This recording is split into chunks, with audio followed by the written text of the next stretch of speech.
I'm here at the center stage, and I'm really excited to have with me Kelly Jones and Adele Trombetta. So let's go chat to them. So hi, thank you so much for joining us. Great session you just had there on the center stage. How is your week going? Oh, it's been wonderful. The excitement at Cisco Live is always so contagious. Yes, I can't believe it's almost over. I know.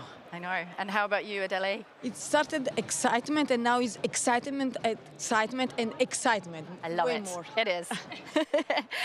Okay, so let's start with the first question.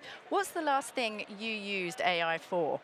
You know, it's interesting. I use it all the time, but the last thing I did was actually, we have an ability within the system to upload a lot of our thought leadership documents. Yeah. And I wanted to create a summary biography of kind of what it was I was talking about for a session I had coming up. So I literally went in and I said, pull out these 3 themes and pull out my previous talking points and land a talking point draft for me based on this. And so I used it for that. It's so helpful. I used it for a very similar thing when I was doing a summary of something. It's just so helpful. It makes life so much easier. For sure. And how about you, Adele?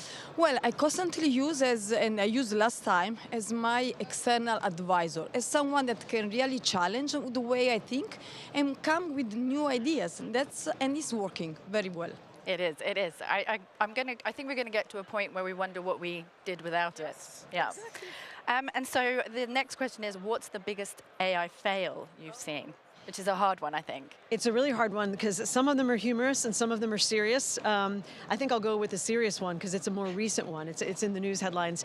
Right now there's a lot of discussion going on around how it is used in assessment tools for hiring. And so there are a few companies that are a little bit in hot water right now around the AI tools that they've used, because sometimes the models, they're using past performance to determine future behavior. And so what we're seeing is they're making selection criteria based on who's been in roles previously versus who might be best suited for the role going forward, and it inadvertently is creating some discrimination. And so I think that's a real big one, and when we talk about humans in the loop, which I know is kind of a very well-used term, that's one where it really becomes absolutely critical. Yes, absolutely, and that's good to know that we're needed. Yeah. And what about you, Adele? Well, I will use the funny one. Have you ever tried to play the C battle with AI? I would recommend. Or I also tried to create a poster for a French bakery, and that ends up to have a croissant pizza in Marseille. I don't know if it's a good idea, but you can try. It might have been giving you an idea for a new recipe. Okay, and then so what's your top tip for leaders to really get their teams to be excited about this new AI journey? I would say it's 2 things. Number 1 is modeling the behavior. You know, our data shows us that if leaders use AI, their team is twice as likely to use it. So number 1, you have to talk about it, you have to use it, you have to create the safe space, and you have to have the conversation in a way that unlocks what happens with that time that they free up. Because I think there's this paranoia around, if I free up time, I'm just going to get more work. And you have to thoughtfully navigate that and ensure that they're able to use that time to continue to learn and continue to focus on the strategic human-led work. The second one that I would say is to really make sure that you are focusing on having the right conversations around this, and that you are driving adoption yourself.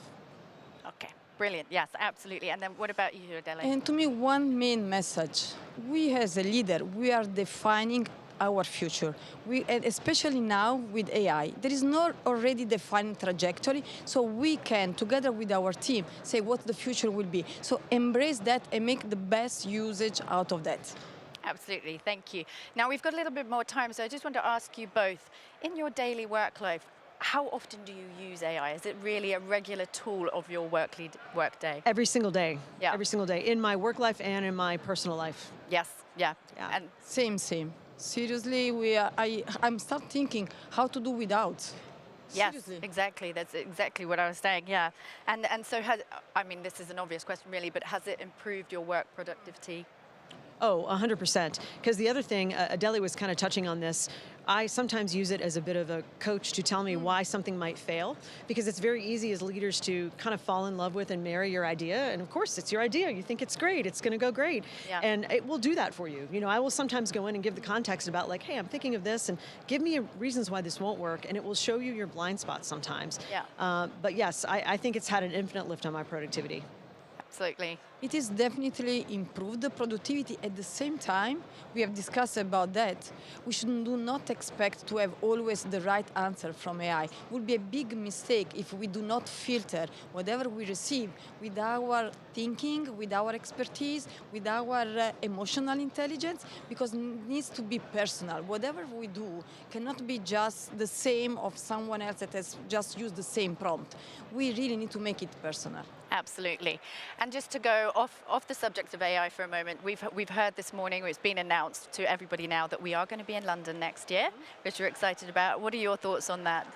You know, it's funny, I have mixed emotions because I have like this affinity for Amsterdam because we've been coming for so long. You know, both climates are pretty cold in February, so but I do really love London, and you know, there's a lot to be had there, and so I'm kind of excited. I don't think London's quite as cold as this at the moment, so hopefully we can have that next year. We'll see what happens. And what about you, Adele? Well, my experience with London, maybe it's only me, but every time that I'm there is always a sunny day that waits for me. So looking forward to that. Oh, well, let's hope you bring the sunshine to London next year. She will. Well, thank you both so much for joining us today, and enjoy the rest of your day. And thank you. Thank you very much.